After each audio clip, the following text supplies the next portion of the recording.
ముందుగా వార్తల్లోకి వెళ్తే వెలుగు దినపత్రిక చూద్దాం. నిన్న పాకిస్తాన్ తోటి టీ20 మ్యాచ్ అయింది.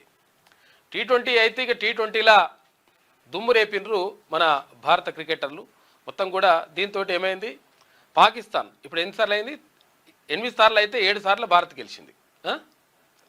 నిన్న కూడా భారతే గెలిచింది. మళ్ళా ఇషాన్ రుద్రరూపం ఎందుకని రాసినట్టు, రుద్రుడు అంటే ఎవరు, మహాశివుడు. ఇట్లా పాక్పై ఇండియా గ్రాండ్ విక్టరీ. 40 బాల్స్లో 77 రన్స్తో చెలరేగిన ఇషాన్, పాక్ బ్యాటర్స్ను ఆట ఆడుకున్న బౌలర్లు. ఇక 61 రన్స్ తేడాతో చిత్తైనటువంటి పాకిస్తాన్ టీ20 వరల్డ్ కప్ సూపర్ 8కు టీమిండియా చేరుకున్నది. అందుకనే అసలు యాక్చువల్గా పాకిస్తాన్ వాడు ఏంటంటే, నేను మేము భారత్తో ఆడమంటుండే. ఎందుకంటే భారత్తో ఓడిపోతున్నాడు, ఊకే మాట ఓడిపోతుండు కాబట్టి ఇజ్జత్ పోతట్టుంది. దయా దేశమాయ్, ఇక్కడ ఓడిపోతే ఇక మొత్తం ఓడిపోయినట్టు అయిపోతుంది అని చెప్పేసి వాడు ఏమనంటే బాంబులేసుడు లేకపోతే ఉగ్రవాదులను పంపించుడు తప్ప ఇక ఇటువంటి ప్రతిభ కనపరచడంలో కానీ లేకపోతే దీంట్లో కానీ వాడు మనతో ఇదే విషయంలో కూడా ఏ కాలం కూడా సరిపోడు. కాకపోతే ఏంటంటే ఇక ఏతులు ఎక్కువ అనమాట.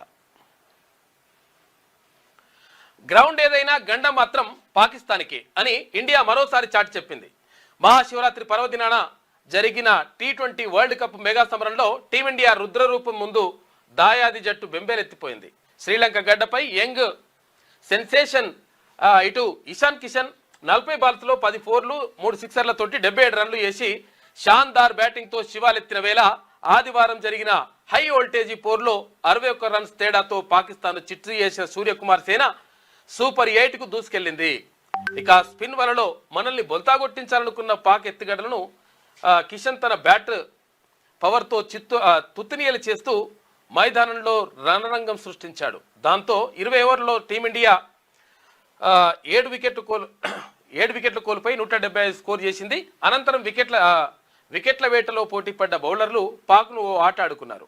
మన బౌలర్లు మూకుమ్మడి దాడికి పాక్ 18 ఓవర్లలో 114 రన్స్కే కుప్పగూలింది. ఫలితంగా వరల్డ్ కప్ చరిత్రలో పాక్పై విజయాల రికార్డును 8-1కి పెంచుకున్న ఇండియా సరికొత్త చరిత్ర లిఖించింది. అంటే ఏమైంది, 9 సార్లు ఆడితే 8 సార్లు మనమే గెలిచినాం, ఒక్కసారే పాకిస్తాన్ గెలిచింది. ఇక వరల్డ్ కప్ చరిత్రలో పాక్పై విజయాల రికార్డును 8-1కి పెంచుకున్న ఇండియా సరికొత్త చరిత్ర లిఖించింది. ఇది కేవలం విజయం మాత్రమే కాదు, పాక్ అహంకారంపై ఎగరవేసిన విజయకేతనం. జేహో ఇండియా అని చెప్పేసి ఒక ప్రత్యేక కథనం రాసింది వెలుగు దినపత్రిక. మొత్తం మీద ఇషాన్ కిషన్ మొత్తం కూడా రుద్రరూపం చూపించేసి మొత్తం మీద దంచితే మొత్తం మీద 7వ వాటరు పాకిస్తాన్ వాడు అయిపోయింది వాళ్ళ పని.